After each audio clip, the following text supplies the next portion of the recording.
Sir,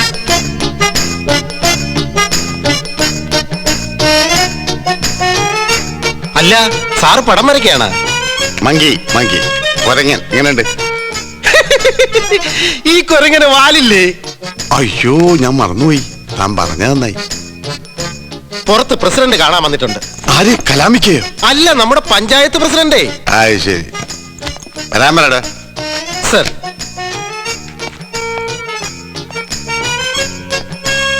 നമസ്കാരം. നമസ്കാരം. ഇരിക്കേ, ഒരു മിനിറ്റ്. പിന്നെ എന്തൊക്കെയുണ്ട് വിശേഷങ്ങൾ? പഞ്ചായത്ത് ഭരണമൊക്കെ എങ്ങനെ പോകുന്നു? അടിവലിവ് നന്നായിട്ട് നടക്കുന്നില്ലേ? SI മാന്യമായിട്ട് സംസാരിക്കണം. ഓ, അടിവലിവ് നന്നായിട്ട് നടക്കുന്നില്ലേ സാർ? സോറി സാർ, ഇതിലും മാന്യമായിട്ട് സംസാരിക്കാൻ എനിക്കറിയില്ല. നിങ്ങൾ ഇന്നലെ ഭാസിയുടെ വീട്ടിൽ പോയിരുന്നോ? പോയിരുന്നു.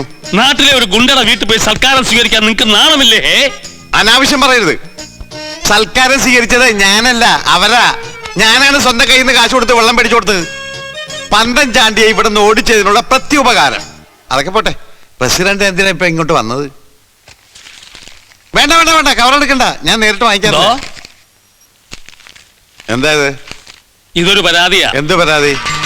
ഭാസി എന്ന ഗുണ്ടയുടെ കയ്യിൽ നിന്നും ഈ നാടിനെയും നാട്ടുകാരെയും രക്ഷിക്കണമെന്ന് ആവശ്യപ്പെട്ടുകൊണ്ടുള്ള പ്രസിഡന്റിന്റെ പരാതി.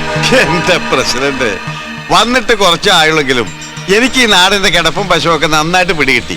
പ്രസിഡന്റ് പറയുന്ന പോലെ കുഴപ്പക്കാരനാണ് ഭാസി എന്ന് എനിക്ക് തോന്നിയിട്ടില്ല. ഞാനൊരു ഉപദേശം തരാം, നിങ്ങൾ ഒരുമിച്ച് പോകുന്നതല്ലേ നല്ലത്. അല്ലെങ്കിൽ ഭാസി കയറി ഇലക്ഷനിൽ നിന്നാ പ്രസിഡന്റ് തോറ്റു തുന്നമ്പാടി പോകും കേട്ടാ. ആ പരാതി ഇങ്ങനെ വേണ്ട, ഞാനിത് വേറെ ആണുങ്ങളെ കൊടുത്തോളാം. സരസ്വതമ്മ ഈ കടലാസങ്ങൾ വാങ്ങിച്ചോ. ഞങ്ങളോ? ഭാസിയുടെ വീട്ടില് ഇന്ന് കപ്പം കൊടുക്കേണ്ട ദിവസമല്ലേ? ശരി, ഞാൻ വിളിക്കാം. നടക്കും. ഇയാള് വീട്ടിലടിക്കുന്ന ഗാന്ധി ഉണ്ടാക്കണ്ട, ഒറിജിനൽ ഗാന്ധി തന്നെ വെക്കണം. കഴിഞ്ഞ മാസം കച്ചവടം തീരെ മോശമായിരുന്നു. എന്തിനാ ബാബുച്ചായി നുണ പറയണേ? പഴക്കച്ചവടം നല്ല നടത്തണേ, ബാറല്ലേ? അടിയുടെ കാര്യത്തിൽ നമ്മൾ ഇന്ത്യയിൽ നമ്പർ 1. അപ്പോ ശരി. കഞ്ഞികളാടാ, അരിപ്പ വെച്ച് തൂറുന്ന പാർട്ടികള് 50 പൈസ പോയ നക്കി എടുക്കും. ഭാസ്കരേട്ടാ, സുഖം തന്നെയല്ലേ? എടാ, ഇവനെ പോലൊരു മോൻ എനിക്കുള്ളപ്പോ എനിക്ക് പിന്നെ എന്നാടാ ദുഃഖം? അത് കറക്റ്റാ. പറഞ്ഞ തുക മുഴുവനുണ്ട്. അന്നത്തെ സംഭവത്തിന് ശേഷം MLA പിന്നെ റെയ്ഡ് എടുത്ത് ജുവലറി പൂട്ടിക്കുന്ന ഭീഷണിപ്പെടുത്തിയൊന്നുമില്ലല്ലോ. എവിടുന്ന്? ബാസി ഇടപെട്ടതോടെ അയാളുടെ സകല ശല്യവും നിന്നു. ഇപ്പൊ എല്ലാം നന്നായിട്ട് പോകുന്നു. സുമേ, ചായ ആണെങ്കിൽ വേണ്ട, പോയിട്ടൊരു അത്യാവശ്യമുണ്ട്. ഭാസ്കരേട്ടാ പോട്ടെ, അടുത്ത വരവിന് കാണാം. പിന്നെ നമുക്കൊന്ന് കൂടണം. പണ്ട് നിന്റെ അച്ഛനുണ്ടായിരുന്നപ്പോ ഒരു പതിവുണ്ടായിരുന്നതാ, ഇപ്പൊ അതൊക്കെ തെറ്റി. പറഞ്ഞാ മതി. ശരി ശരി. വിളി. ദാമോദരേട്ടാ, ഇത് വെച്ചോ. ഫീസ് അടയ്ക്കാൻ കാശില്ല എന്ന് പറഞ്ഞ് ബിൽഡിങ്ങിന്റെ മുകളിൽ നിന്ന് എടുത്ത് ചാടിച്ചാവാൻ നിൽക്കണ്ട. ഇതുകൊണ്ട് ഫീസ് അടയ്ക്കാൻ നോക്ക്. ബാസേട്ടാ, ഈ ഉപകാരം ഞാൻ ഒരിക്കലും മറക്കില്ല. എന്തിനടി കറിയണേ? എന്നൊരു ചേട്ടനായിട്ട് കണ്ടാ മതി. നീ ആ കണ്ണു തുറച്ചേൻ പോ.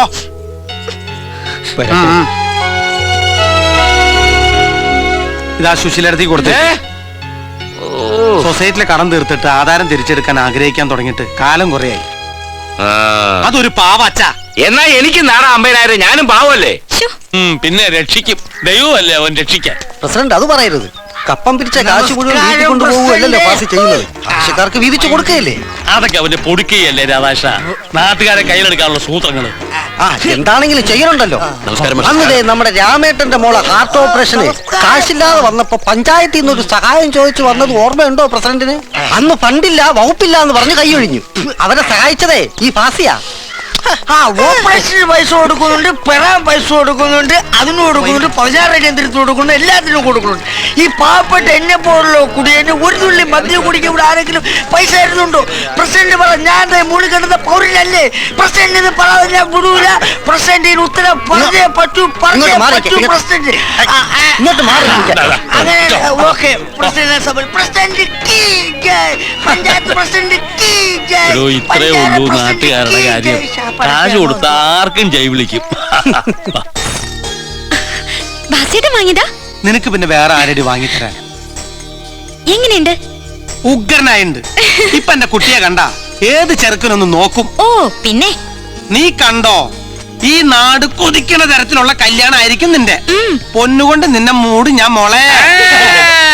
അതിന് പറ്റിയൊരു ആലോചനയും കൊണ്ടാണ് ഞാൻ വന്നിരിക്കുന്നത്. നീ ഈ ഫോട്ടോ ഒന്ന് നോക്കിക്കേ. മക്കളെ, പേര് കേട്ടൊരു ചട്ടമ്പിയാ, പൂച്ച സുനിൽ.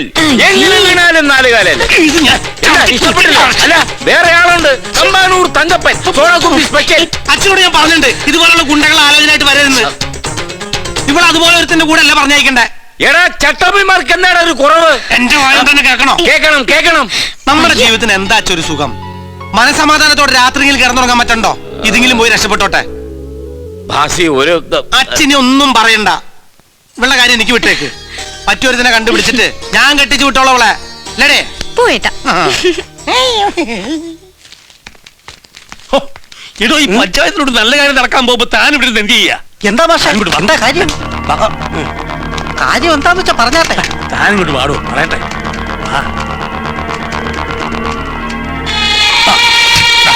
ഇതാണ് ഞാൻ മുസ്തഫ, സഹീർ മുസ്തഫ. എടാ ഭാസിയേ, ഭാസി. ശ്ശോ, അച്ഛൻ നല്ല ഉറക്കാം. ഉച്ചവരെയായിട്ട് അവന്റെ ഒരു ഉറക്കം.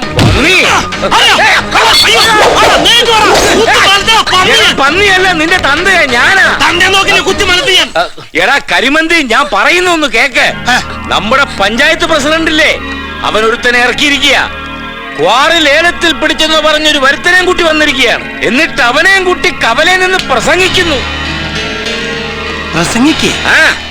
അതുകൊണ്ട് നിങ്ങളെല്ലാം സാക്ഷി നിർത്തി ഞാൻ പ്രഖ്യാപിക്കുകയാണ്, ഈ മുസ്തഫ ഒരു ചില്ലിക്കാശ് പോലും ഭാസിക്ക് കപ്പമായി കൊടുക്കാൻ പോകുന്നില്ല. കൊടുക്കില്ല എന്ന് മാത്രമല്ല, ബലം പ്രയോഗിച്ചു വാങ്ങിക്കാനാണ് അവർ ഉദ്ദേശമെങ്കിൽ അത് അവന്റെ അവസാനത്തിന്റെ തുടക്കമായിരിക്കും. ചായ.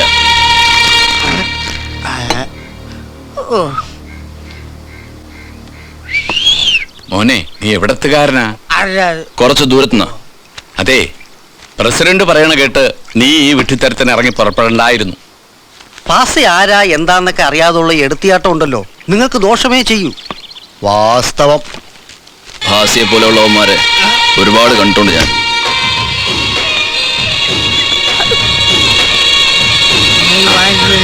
ഇവൻ ഒരു വഴിക്കാകണ ലക്ഷണമുണ്ട്. എന്തോ വഴിക്കാകാൻ പോണത് ഇവനാണോ ഭാസിയാണോ എന്ന് വൈകാതെ നമുക്ക് കാണാം. നിങ്ങൾ അവന്റെ കണ്ണ് ശ്രദ്ധിച്ചോ? എന്തിനും പോന്ന ഒരുത്തന്റെ തീഷ്ണത. ഇത്തവണ ഭാസി കുറച്ച് വിഷമിക്കും. പോട്ടെ, ഇനി ആലോചിക്കാനൊന്നുമില്ല. ചെന്നവന്റെ നട്ടലൊടിക്കണം. അവനെന്ന് സംസാരിച്ചതുപോലെ വേറൊരുത്തരും നിനക്കെതിരായിട്ട് ഇനി സംസാരിക്കരുത്. അതെ ബാസി, മനസ്സുകൊണ്ടെങ്കിലും ചിലരൊക്കെ ഇപ്പൊ അവന്റെ കൂടെയാ. അവന്റെ അനുഭവം എല്ലാവർക്കും ഒരു പാഠമായിരിക്കണം. എടാ, പണ്ട് ഞാൻ പ്രഭാകരനെ എങ്ങനെയാണോ നേരിട്ടത്, അതുപോലെ നീ ഇവനെ നേരിടണം. നാട്ടുകാരോട് വലസാൻ ദൈവം നിനക്ക് കാട്ടിത്തന്ന എരയാ മോനെ ഇവൻ. പണ്ടാരം അടങ്ങാൻ നിങ്ങൾ പോയാ മതി. ഈ ചങ്കുച്ചമ്പാസി ആരാണെന്ന് അവന്റെ നെഞ്ചു നോക്കി എഴുതി കൊടുക്കണം, നല്ല കനത്തില്. അത് ഞങ്ങൾ ഏറ്റു. വാ. എടാ, നിന്റെ ഈ കാശെറിഞ്ഞിട്ടുള്ള തലയും വാലും കളിയുണ്ടല്ലോ, അതൊന്നും നിർത്ത്. ഇതിങ്ങനെ ഇട്ടോണ്ടിരുന്നാൽ നിന്റെ നല്ലൊരു തല്ല് കണ്ടിട്ട് കണ്ണടയ്ക്കാനുള്ള അച്ഛന്റെ മോഹം ഇല്ലാണ്ട് പോവും. തൈല് വീഴ്ത്തുന്ന ഞാനല്ലല്ലോ അച്ഛാ, മൂളിക്കണ്ടത്ത് ഭഗവതിയല്ലേ. എന്റെ മൂളിക്കണ്ണത്ത് ഭഗവതി പ്രസാദിക്കണേ.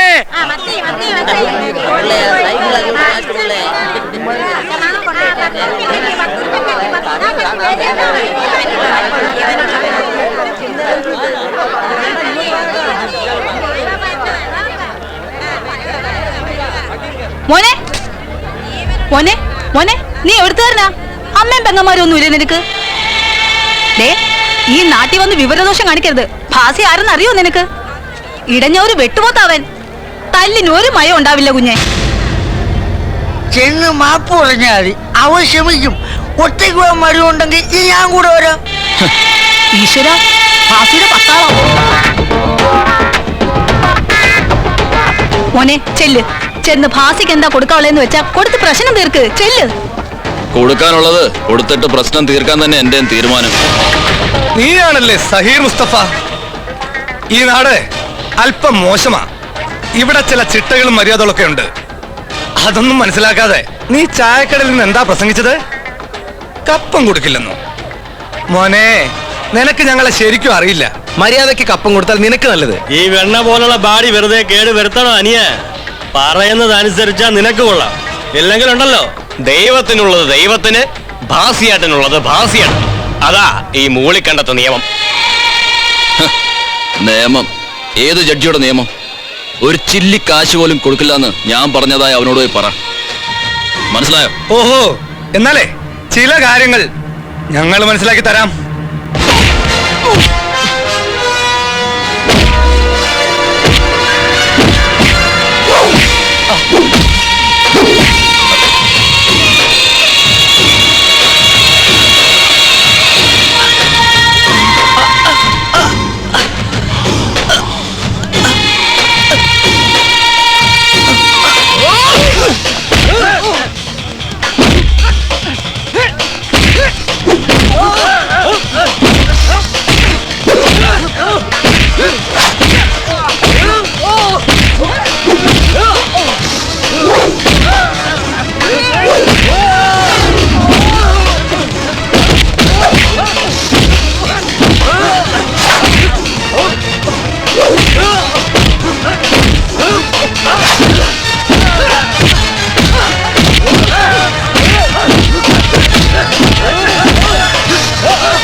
പോയി പറഞ്ഞേക്കാം നിന്റെ ഭാഷയോട് ഈ സൈർ മുസ്തഫ ഐറ്റം വേറെയാന്ന്.